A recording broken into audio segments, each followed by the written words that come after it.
Eu vou te mostrar nesse vídeo um sinal escondido que está acontecendo, está aparecendo pra gente no mercado, que pode indicar que a gente pode ter alta no final de outubro e se estendendo até o final do ano, uma mini tendência de alta dentro desse mar de lateralidade que a gente está tendo. Então fica até o final desse vídeo que eu vou te explicar por quê e que sinal é esse. Bem-vindo ao canal Investidor dessa. Olha só, nós temos hoje o Bitcoin subindo 1,5% nesse fechamento de domingo. O mais interessante aqui é que o S&P 500 não deu nenhuma direção nessa pré-abertura, ainda não tivemos há precisamente 7 horas o mercado aqui do S&P vai começar a dar uma direção e o Bitcoin vai poder confirmar ou não qualquer mini tendência que possa anteceder esse início de semana, tá? No mais, a gente precisa sacar por que o mercado está se segurando tanto e se o motivo que muitas pessoas estão empurrando para as pessoas, para os investidores, querendo entregar um motivo para essa alta, se isso é verdade ou mentira, tá? E eu já quero de adianto, o seu like é muito importante, você que já me conhece, eu preciso desse seu feedback nesse momento de incerteza, de tristeza, de caos do mercado, eu preciso do seu apoio, tá? O seu like vale demais, obrigado. Olha só, que motivo é esse que eu tô falando, que cara, tá entregando uma alta pro mercado, será mesmo que é a hash rate? Hash rate é o poder de mineração da rede do Bitcoin. A gente pode tratar isso aqui como fundamento da rede. Se a hash rate do Bitcoin vai bem, a gente tem um fundamento sólido no mercado, dando os melhores indícios possíveis, que a rede está excelente. Então, cara, por que a rede está indo tão bem, batendo recordes, enquanto o preço não está? Isso aqui é o quê? Cara, uma assimetria. A gente vê valor em uma coisa, mas o preço dela é diferente. Preço e valor são coisas completamente distintas, tá? Então, olha só. Será mesmo que o motivo dessa hash rate estar subindo, essa segurança da rede, é o motivo que o mercado está subindo, está se segurando muito? A gente está vendo o S&P 500 caindo bastante nos últimos dias, muita incerteza no ar, e o Bitcoin ele está se mantendo na mesma faixa de preço absurdamente, como você pode ver. Mas a gente ainda vai chegar para uma decisão que a gente precisa o quanto antes desse mercado que está um saco. Essa lateralidade está um saco, mas a gente já isso vai acabar. Agora por quê? Essa hash rate, cara, a gente precisa entender o seguinte, a gente teve a atualização do Ethereum, the merge acontecendo, então a gente mudou o Proof of Work para o Proof of Stake no Ethereum. Então, cara, isso aqui vai ter um baita impacto na mineração, na quantidade de mineradores e na hash rate de ambas as redes, tá? E o que a gente viu é um hash rate caindo aqui na rede do Ethereum, enquanto no Bitcoin a gente teve alta. E a gente teve uma divergência de alguns dias, tá? Uma distância de alguns dias para ter esse impacto acontecendo, de fato, essa migração da mineração. A gente pode ver que sim, a gente pode falar que esse impacto da hash rate no Bitcoin pode ter sido ocasionado pela queda do Ethereum. Então o Ethereum perdeu essa hash rate dele e a gente passou esse poder de mineração para o Bitcoin, que é a moeda mais forte que nós temos no mercado. Então não deixa de ser uma renda para vários mineradores. Show de bola? Então a gente entende que não dá para a gente colocar todas as cartas, as fichas no hash rate do Bitcoin, que tá batendo recorde, que é um motivo que, cara, todo mundo tá atrás do Bitcoin. Não, cara. Isso aqui foi uma alternativa que o pessoal lá, os mineradores do Ethereum, tiveram, e a gente entende isso. Até aqui, beleza. Então a gente não vai colocar tanto peso assim na hash rate, mas de qualquer forma, você ter uma taxa de descentralização, um indicador que mostra a segurança e a fundamentabilidade da rede, devia ter palavra aqui mesmo. Isso é excelente para a gente crer que realmente nós estamos tendo uma simetria entre o preço e o valor do Bitcoin. Lembrando que realmente preço e valor são coisas distintas. Então a gente está vendo o preço do Bitcoin caindo nos últimos meses, beleza, mas o valor, quanto que ele agrega para o mercado financeiro, para o seu bolso, para a sua segurança, para a tua grana, a gente está vendo vamos lá, o valor subindo, o Bitcoin ganhando cada vez mais espaço enquanto o preço ele está caindo. Essa aqui é uma simetria. A simetria geralmente é o principal gatilho para investidores grandes tomarem uma decisão de entrar comprado, de fazer uma excelente compra. E não é à toa que nós estamos presenciando o Bitcoin nesse range lateral por tanto tempo. Ou seja, pessoas estão aproveitando com certeza para fazer compras nesse período de lateralidade do mercado. Agora, o que está acontecendo precisamente nesse domingo? Depois de tanto tempo lateral, o mercado já está um saco por conta dessa lateralidade. Ele está há semanas nessa faixa de 19.500, 20 mil dólares. Mas em breve a gente já está tomando uma decisão rumo para esse mercado. E a gente pode entender que nós estamos em um triângulo de indecisão do mercado, de lateralidade, um triângulo simétrico. ele tende a escolher um lado, e é fácil a gente prever esse lado? Não, se fosse a gente estaria trilionário agora, mas de qualquer forma, isso aqui mostra uma indecisão do mercado, e cabe a gente olhar outros sinais que o mercado está dando para ver onde está o peso. A gente quer saber qual lado que o mercado pode escolher e para qual lado está o peso do mercado. O mercado está olhando mais para qual lado e o que, que os indicadores estão indicando para a gente, né? Então, a partir desse momento, nós estamos rompendo esse triângulo para cima a partir desse momento, nesse domingo, mas lembrando, tá? 7 horas vai abrir o S&P 500, se o S&P 500 começar a dar qualquer indício vermelho para o mercado, a gente pode ter esse candle voltando e devolvendo tudo. Apesar de a gente estar num cenário muito favorável nesse momento, as altcoins estão até respondendo bem, não tem nada derretendo, tá tudo tranquilo, padrão de final de semana, mas o principal aqui, tá? A gente precisa olhar outras coisas. Cara, que outras coisas são essas? Eu quero que vocês observem atentamente o S&P 500, essa correlação que a gente está tendo com o S&P 500 tá um saco mesmo. A gente começou a mudar a narrativa e eu reconheço isso, tá? Nos últimos meses a gente começou a olhar mais para S&P 500 com todo esse papo de recessão. Antes era só gráfico do Bitcoin, Bitcoin, Bitcoin, agora entrou essa macroeconomia. E eu vou ser sincero para vocês, por mais que tenha um impacto gigantesco, a análise técnica ela ainda se sobressai. Então eu tô inventando um modo aí para a gente começar analisar o mercado de uma forma mais simples, sem colocar tanto peso de macroeconomia em cima. Douglas, eu não quero saber de macroeconomia, porra, eu não quero estudar economia, fazer uma faculdade, mestrado, doutorado para aprender a mexer com gráfico, cara. Eu quero aprender sobre Bitcoin e gráfico e pronto, e é possível, tá? Então com isso aqui, aos poucos eu vou falando com vocês e vou ensinar vocês, mas lembro, tá? O principal tá lá no Instagram, @dougtadeu. Eu vou colocar o primeiro link na descrição e no comentário fixado para você entrar lá e me seguir, que é muito conteúdo valioso. A gente vai mudando essa mentalidade, a gente consegue fazer uma leitura inteligente do mercado sem você ser um mestre, um cérebro que sabe de tudo, tá? Agora é o seguinte, S&P 500 a gente precisa, de certa forma, ainda olhar isso aqui atentamente. Por quê? Nós estamos vindo de uma tendência de queda, isso não é novidade. Se você for olhar os topos macros que nós estamos tendo, topos descendentes, consequentemente, nós temos uma tendência de baixa acontecendo no mercado global, tá? Agora, a gente começou a criar um comportamento aqui de mais baixa, que são fundos descendentes, fundos de tendência de baixa. Mas nós estamos agora fazendo uma resposta muito, dando uma resposta muito positiva para o mercado com essa aglomeração de candle aqui, mais conhecido como indecisão. Ninguém sabe o que vai acontecer por conta dessa tensão macroeconômica. Mas, de qualquer forma, nós estamos tendo uma resposta positiva, defendemos bastante o suporte dos 3.600 pontos, estamos mantendo com candle verde, pelo menos nessa sexta-feira foi o que aconteceu de último impacto. Mas a gente precisa observar também os nossos objetivos. Cara, se a gente conseguir chegar em topos cada vez mais acima, isso vai indicar que o mercado tem uma chance boa de ainda entregar uma alta. Significa que a gente vai começar a reverter o cenário de uma hora para outra? Não.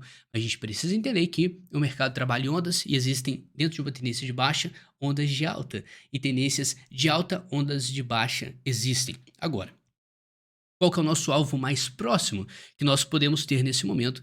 Então você traça aqui, entra no gráfico de 4 horas para olhar atentamente, nós temos alguns topinhos. Esse topo em 4.100, mas o principal aqui, 3.800 pontos. Então a gente está bem próximo desse topinho e o mercado começando a passar esses pontos, ele vai começando a criar alvos cada vez mais acima do que a gente está. Então o primeiro alvo pode ser esse, o segundo pode ser esse, a gente começar a caçar valores acima e criar uma tendência de alta e mesmo assim o mercado buscando qualquer valor que seja, ele ainda vai manter uma tendência de baixa. Ou seja, tudo pode ser uma alta saudável para a gente. Cara, tranquilo.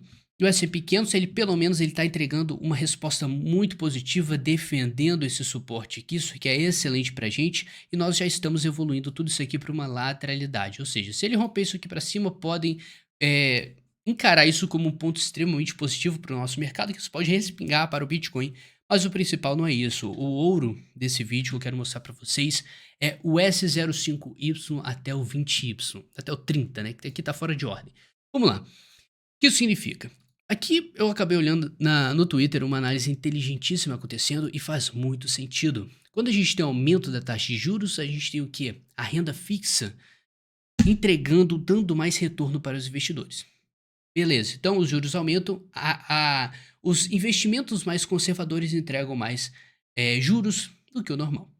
Show de bola. Então isso aí tende a tirar o capital do mercado tradicional, do mercado volátil, Bitcoin, vamos lá, mercado S&P 500, Nasdaq, a porra toda. Isso acaba jogando o dinheiro, o capital dos grandões para a renda fixa, onde está indexada a taxa de juros. Cara, show de bola. Mas a gente então precisa do gatilho principal. Se os juros estão indicando uma direção, isso afeta diretamente os mercados globais. Então a gente pega um atalho aí para entender onde que a gente tem que focar a nossa visão nesse momento. Ou seja, a nossa visão tem que focar nas, vamos lá, renda fixa, tá? Que são indexadas a taxa de juros. Ou seja, taxa de juros é onde a gente quer olhar. E a gente sempre olha quando tem qualquer resultado do FED. Mas o principal aqui são os títulos do governo americano que estão devolvendo em relação à taxa de juros. Cara, agora repara isso aqui comigo, tá? Quanto maior, isso aqui maior é o rendimento que a taxa, vamos lá, os títulos de governo americano vão dar pra gente, da mesma forma que você tem o Tesouro Direto aqui no Brasil. Agora presta atenção comigo. Se a gente for no gráfico aqui abrir uma tendência macro, você vai perceber que desde 2021 a gente está tendo uma alta absurda, até desde agosto de 2020 começou uma alta gigantesca desse indicador do título do governo americano. Show de bola? Agora eu quero que você repare o seguinte: a tendência de alta disso aqui, ela está indicando que o mercado está muito, mas muito otimista nesse cenário, o que pode ter empurrado o mercado do Bitcoin para baixo. Agora a gente precisa analisar os impactos que isso está tendo nesse exato momento e como que isso vai mudar conforme a gente vai mudando o gráfico. Aqui, se você não sabe, esse gráfico aqui são os retornos que o título do governo americano vai dar em 5 anos, tá? A projeção. Então, você vai perceber que isso aqui tá uma tendência fortíssima de alta e o mercado ele tá batendo de trivela aqui nessa linha de tendência. A partir do momento que ele rompe essa linha de tendência, uma tendência de baixa se inicia. E a gente está iniciando a semana, pelo menos vamos iniciar, fechamos a semana passada, na verdade, com uma queda nesse indicador. E o que acontece? Esse indicador aqui de 5 anos, ele vai evoluindo de 5 para 10 anos, para 20 anos, para 30 anos. Você está vendo que a alta ela está se intensificando, ou seja, a projeção para o futuro ela está não muito positiva, né? Já que esse rendimento está entregando tanto valor assim. Agora, a gente está vendo uma queda, né, de 2% aqui nesse 0,5Y, no retorno de 5 anos, de 10 anos estamos tendo uma quedinha, mas o que eu quero trair vocês aqui, tá? Atrair, não é trair, porra, não trai ninguém aqui não. É o seguinte, a gente tem essa cunha ascendente. Essa cunha ascendente tende a entregar uma queda para gente, um rompimento para baixo. Significa que o mercado, pelo menos o gráfico, ele está demonstrando uma fraqueza. E a partir do momento que a gente começa a desenhar esse padrão, a gente começando a bater em uma linha de tendência aqui perigosa para acabar com a tendência de alta, isso aqui pode se expandir para o título de 20 anos e título de 30 anos. Agora é o seguinte, nesse contexto, a gente pode esperar que, com tudo isso acontecendo, tá? O Bitcoin numa lateralidade absurda, a gente está vendo o S&P entregando um resultado positivo e os títulos aqui, pelo menos entregando um padrão, pelo menos um dos principais que eu acredito ser os de 10 anos, retorno de 10 anos, o título do governo americano, entregando um padrão de queda. E além disso, tá? O DXY também, a moeda, vamos lá, o gráfico que representa o dólar, a moeda corrente, a força dela em comparação a todas as outras moedas do planeta também já está começando a perder um pouco a intensidade. Estava tendo uma curvatura gigantesca exponencial para cima e a questão aqui agora, a gente está começando a demonstrar uma fraqueza. Isso aqui a gente tem que ficar de olho. Então, quando você junta tudo isso aí, o DXY, uma tendência muito de alta, os títulos do governo com uma tendência de alta absurda e o S&P 500 começando a defender uma área de suporte.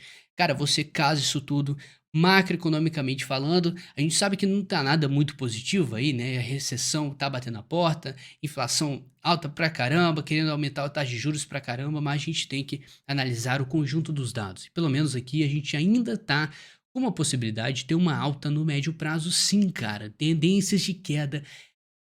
Tem tendência de alta no meio, cara. Inevitavelmente. Então a gente precisa entender isso. Por mais que isso aqui seja maravilhosamente altista, a gente tem no meio ondas de baixa. Ondas de baixa que podem entregar um movimento, favorecer o Bitcoin, os mercados voláteis sem problema nenhum. Então quando você vê tudo isso aqui entregando uma formação de topo pelo menos, ou demonstrando uma força muito fora do normal, enquanto o S&P demonstra uma força compradora importante aqui que pode defender o suporte e ainda mais, como eu falei com vocês, o mercado passando aqui os 3.800, a gente pode iniciar uma tendência de alta bem interessante nos mercados. Isso traz junto o nosso Bitcoin, tá? Agora é o seguinte, o que a gente precisa se atentar aqui de qualquer forma e inevitavelmente Cara, isso aqui a gente não pode deixar de perceber de forma alguma. No gráfico semanal, no índice de força relativa, você pode traçar uma nítida tendência que a gente vem olhando ela, observando calmamente durante um bom tempo, e a gente está brigando nesse exato momento contra essa resistência aqui do índice de força relativa que indica a força do mercado. Então, se tem um momento para a gente sair de uma lateralidade, um triângulo simétrico no gráfico do Bitcoin, a gente tem ainda o mercado, a força dele indicando que a gente pode ter um rompimento para cima, visto que a gente está cada vez mais próximo da região de sobrevenda do mercado, onde mostra que o mercado está precificado para baixo, o que atrai os investidores para aproveitar essa oportunidade. Então a gente pode começar essa última semana, vamos abrir a última semana de outubro agora, de uma forma com expectativa certamente positiva por conta de tudo que a gente está vendo, tá? Lembrando que não é nenhuma certeza, são probabilidades. No mais, o interessante para você aqui é você posicionar um stop. Agora, no gráfico semanal, o que é bizarro, se você pular para o gráfico mensal, fica mais bizarro ainda. Esse mês de outubro, como que ele está sendo indeciso com um padrão de 2 dias aqui, que, cara, o mercado não tem nenhuma direção definida de forma alguma. Por mais que a gente está vendo toda essa tensão, às vezes notícia aqui, notícia ali afeta o mercado, mas o importante é, a gente está num range lateral absurdo e a perspectiva da gente sair daqui, qualquer leitura que a gente vá fazer nesse momento, vai depender do lado que ele vai fazer o rompimento. A gente tem vários ranges aqui setados de lateralidade, alguns mais largos, alguns mais estreitos e outros muito mais estreitos, como é o que a gente está nesse exato momento. Então, a partir do momento que a gente tiver um rompimento aqui para cima, a gente evolui esse range e também depois a gente pode evoluir esse range aqui para cima e daí fazendo um rompimento tanto da nossa resistência master agora 24.500 ou do nosso suporte master 18.300, a gente vai ter uma direção muito mais clara do que pode acontecer. No mais, dentro dessa lateralidade, você vai só prestar muitíssima atenção para definir uma tendência macro. 2 pontos: 24.500 e 18.300. Fora isso, a gente vai seguir nessa novela de lateralidade em definição, mas esse sinal que eu te mostrei, cara, fique esperto e atente-se a observar bastante, com bastante cautela, esses sinais que pode sim indicar que a gente tenha uma tendência de alta acontecendo até o final desse ano. Isso é bem possível devido ao contexto que nós estamos tendo graficamente falando, tá? No mais, a gente ainda vai tentar achar uma forma de blindar o nosso investimento desde essa macroeconomia.